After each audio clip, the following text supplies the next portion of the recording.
My story is one of courage, of God's unseen providence, and a deliverance that only He could bring. I am Esther, a Jewish girl living in the vast kingdom of Persia. When I was very young, my parents died, but my cousin Mordecai took me in, raised me as his own, and cared for me like a father. He taught me wisdom, and above all, he reminded me to walk in the fear of our God. Mordecai warned me, "Do not reveal that you are a Jew." So when King Xerxes began his search for a new queen, I obeyed. I entered the palace, silent about my people, silent about my family. Yet, by providence, the king looked upon me with favor. Out of all the women in the empire, he placed a crown on my head. And so, I became queen of Persia. But still no one knew I was a Jew. One day, Mordecai uncovered a plot. 2 officers were planning to assassinate the king. He told me and I reported it to the king in Mordecai's name. The men were executed, and the matter was written in the royal record. But soon, another man rose to power, Haman, the Agagite. All were commanded to bow before him, but Mordecai refused. And when Haman saw this, pride and fury consumed him. He sought more than Mordecai's life. He sought to destroy every Jew in the empire. Casting lots the Purim, he fixed a day of death. And with the king's signet, he issued a decree that all Jews, young and old, women and children, should be destroyed, killed, and annihilated. When Mordecai heard this, he tore his clothes. He covered himself in sackcloth and ashes.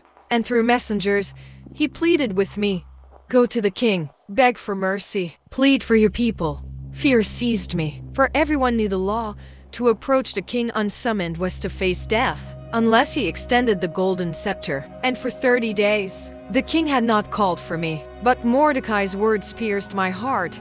"Do not think that you will escape in the palace, more than any other Jew. And who knows whether you have come to the kingdom for such a time as this?" In that moment, I understood. Perhaps God himself had placed me here now for this purpose. So I answered, "Go, gather all the Jews in Susa, fast for me. Do not eat or drink for 3 days and nights. I and my maidens will do the same. And then I will go to the king, though it is against the law. And if I perish, I perish." 3 days passed. On the 3rd day, I clothed myself in royal robes. My heart pounded as I stepped into the inner court. The king's eyes turned toward me. Silence filled the hall. Then he stretched forth the golden scepter. My life was spared. He asked my request even up to half his kingdom, but I delayed. Instead, I invited the king and Haman to a banquet, and then to another banquet the next day. At that banquet, I revealed the truth. I am a Jew, and my people had been sold to be destroyed, killed, and annihilated. I begged for my life. I begged for theirs, and I named the adversary Haman. The king's fury blazed. Haman was seized and hanged on the very gallows he had prepared for Mordecai.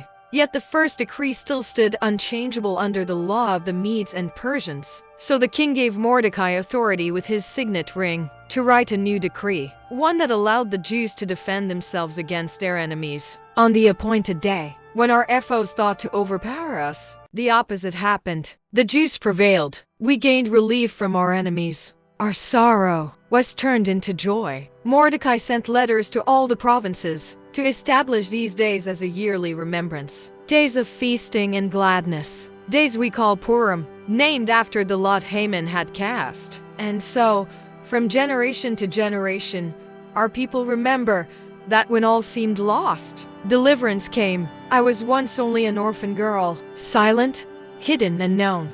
But God raised me up to stand for such a time as this. And so I leave you with this truth.